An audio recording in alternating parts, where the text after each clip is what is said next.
This is Democracy Now!, the Quarantine Report. I'm Amy Goodman. Mayors in 6 cities are now calling for the immediate removal of President Trump's rapid deployment units. Portland Mayor Ted Wheeler made the demand in letters addressed to leading members of Congress, Attorney General William Barr and Homeland Security's acting Secretary Chad Wolf. He was joined by Washington, D.C. Mayor Muriel Bowser, Chicago Mayor Lori Lightfoot, Atlanta Mayor Keisha Lance Bottoms, Kansas City Mayor Quentin Lucas, and Seattle Mayor Jenny Durkan. President Trump's expected to send federal agents to Chicago as early as this week to confront protesters. This is Trump speaking Monday. We're not going to let New York and Chicago and Philadelphia, Detroit and Baltimore and all of these, Oakland is a mess. We're not going to let this happen in our country, all run by liberal Democrats. And this is Chicago Mayor Lori Lightfoot responding to Trump in an interview on Joy Reid's new show on MSNBC. We still have a constitution. We still have laws on the book, and I'm going to use those to deploy against them. We're not going to have tyranny in the city of Chicago. It's just not going to happen. It's just not going to happen, she says. For more, we're joined by 2 guests in cities where federal troops could be sent after they've already been deployed in Portland. In Chicago, Jitu Brown is with us, National Director of the Journey for Justice Alliance and a Racial Equity Fellow with the Atlantic Institute. And in Seattle, Washington, Jesse Hagopian, high school teacher of ethnic studies, co-editor of Teaching for Black Lives, and editor of Rethinking Schools magazine, serving on the National Steering Committee of Black Lives Matter at school. We are going to talk about Trump's push for schools to reopen at all costs in a minute. But first, Jitu Brown, you are a long-time civil rights, human rights leader in Chicago. As you hear Lori Lightfoot says, we're not allowing tyranny to come to the city, your response to what President Trump is saying he will do? Well, first of all, thank you for having me on, Amy, and saying I'm a long-time organizer is just saying I'm old, so that's okay. I can deal with that. But I would just say that Mayor Lightfoot's statements are the right statements, but it's too late.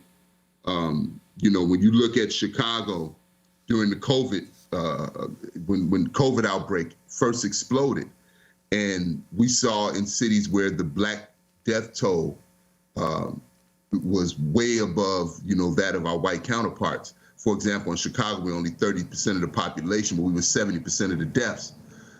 We saw checkpoints in places like Newark, New Jersey, where people had to show identification to get into different neighborhoods. We saw, as rebellion after the murder of George Floyd, and rebellions began to ensue around the country.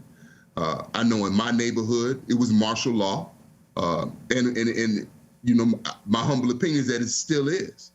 So we're looking at, regardless of the disaster or the moment, we are looking at the infringement on our rights that is just escalating, and they're going further and further. So, you know, Donald Trump having federal agents come into Chicago is something that we should definitely be worried about.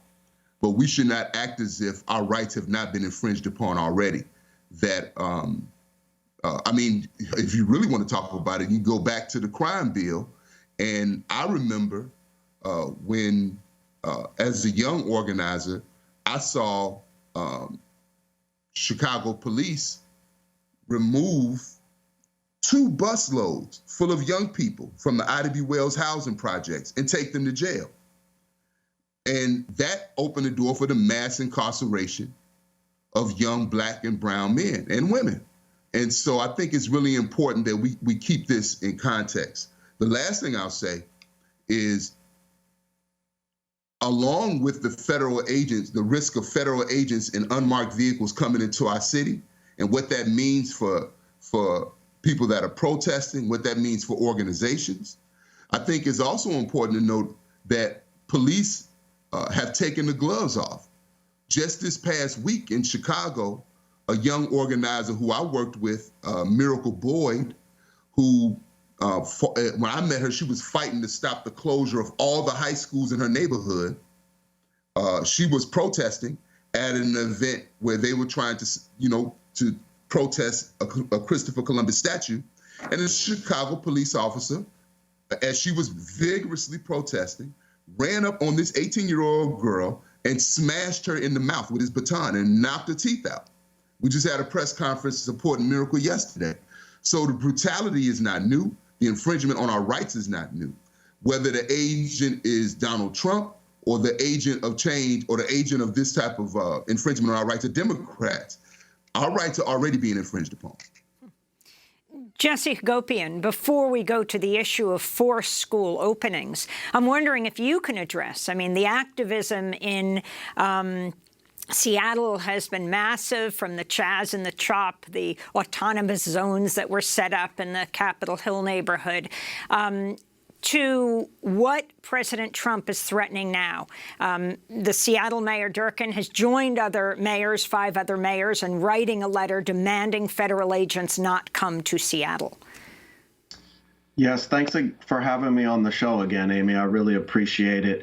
And it truly is chilling to think that Trump is getting ready to send federal troops unmarked to come to my city and snatch people and disappear them from our streets. And I think that as a history teacher, I know that this type of behavior of disappearing protesters is really the mark of dictatorial and fascist regimes throughout history.